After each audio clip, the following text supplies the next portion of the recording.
Hi guys, so today I have a book review of Illuminae by Amie Kaufman and Kristoff. Now I went to the Illuminae book launch, which I actually did vlog, so I'll leave a link to that down below. Hopefully I've posted it before this video is up. Maybe I'll try and post the videos at the same time. If that actually happens and both videos are posted together, then bravo me. Bravo. But I guess you'll see because you're the future and I'm not. Anyway, because I went to the book launch, I managed to get this book signed. It says For Becca, Fight Like a Girl, and it's got Amy's signature and Jay's signature. They also gave out bookmarks there which are also signed. So yay, book swag. There has been so much hype surrounding this book that I was a little afraid to go into it. But I dived into it and for the most part I really enjoyed this book. So let's get into what this book is about without trying to overload you and confuse the hell out of you. So the year is 2575 and these two mega corporations are at war and they're fighting over this planet. However, nobody on the planet knows what the hell is going on until one day suddenly the whole planet is thrown into chaos, missiles start shooting everywhere and a lot of people die. Luckily some people managed to survive and they managed to hop onto these evacuating fleets, spaceships as you call them, I guess. And some of these people are Katie and Ezra. I'm not sure if I'm saying Ezra correctly. See, Katie and Ezra know each other very well. In fact, before the invasion happened, they were actually dating. And then 7 hours roughly before the invasion happened, they broke up. And then the invasion happened. They somehow managed to survive together and they managed to get on these fleets. However, they are on 2 different spaceships. But that's not all. That's not all this book is about. Because now there are all these different fleets, spaceships kind of fleeing. They have a war going on, so they're in the midst of this big huge war. There's a virus which some people explain as zombies, and I guess that's kind of the best way to explain it, but there's this crazy virus going around on the fleets and it's not good and that's causing a lot of chaos. And one of the fleet's AI systems is actually, I guess, not alive but intelligent enough to maybe try and kill them.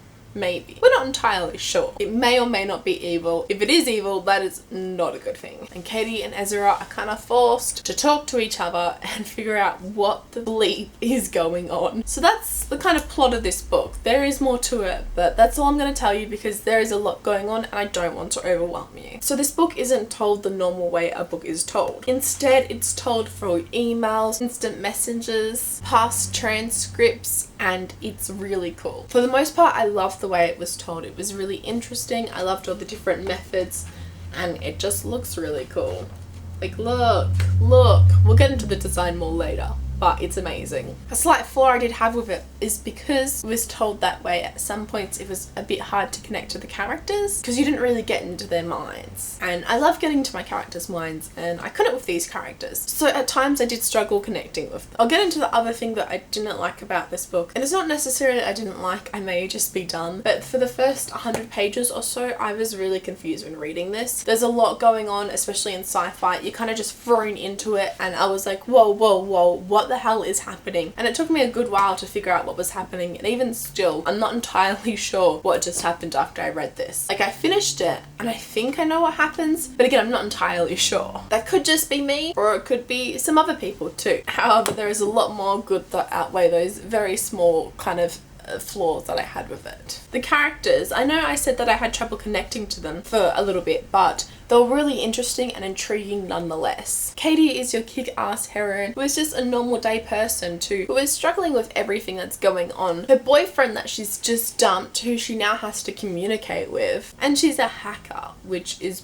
pretty damn awesome, and she hacks into all these files and everything and she's just really cool. She's one of those characters that are fiercely loyal and that you would never want to get onto the bad side of, but also you kind of want as a best friend. Katie is one of those people. Then we have Ezra, who is the sweet one of the group, and he is just Ezra.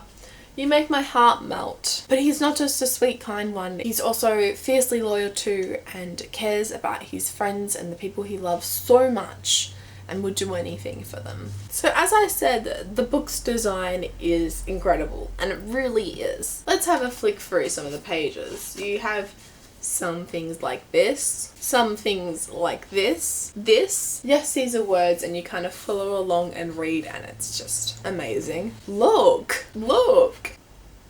Are you seeing what I'm talking about now? Like, look at this. So yeah, the book's design is frigging amazing. It's also got a lot of swear words in here, but they're all kind of bleeped out, like they're black, you know, marked, and I don't know. I love the design of this book and everything. There is a lot going on, but surprisingly there's humor in here too. There are dick jokes. There are jokes between Ezra and his friends, and it was hilarious. I loved their exchanges, and at points I found myself laughing out loud, which surprised me because I didn't expect it of this kind of book. This is the first book in a trilogy, I believe, and I cannot wait to get my hands on the second one whenever it comes out, which I'm assuming won't be till late next year at best. I cry. This book sounds interesting to you. I highly recommend it. I think it was just the first kind of 100 pages kind of confused me a little bit, and it took me a while to fully understand what was going on. Even at times throughout the end of the novel, as I said, there was still a lot going on, and I'm not a science person, so at some points it did confuse me. However, that didn't really stop my overall enjoyment. This book was really good and I highly recommend it. I'm rating it a 4 out of 5 stars. So good. And even the front cover and the back cover, it's just gorgeous. Can't wait to put you on my shelf book and display you because you're amazing. I also haven't read These Broken Stars yet, so that's next on my list. Also, apparently J. Kristoff writes books, and I've heard that they're very Japanese inspired. Could just be a rumor, but let me tell you, that kind of sparked my interest, so I'm totally looking them up and hopefully buying them too. Luckily I have a U bookshelf, right? So let me know in the comments below if you have read this book and what you thought of it, and like this video if you liked it, subscribe if you'd like to see more book related videos to me, and I'll see you next time. Okay, bye!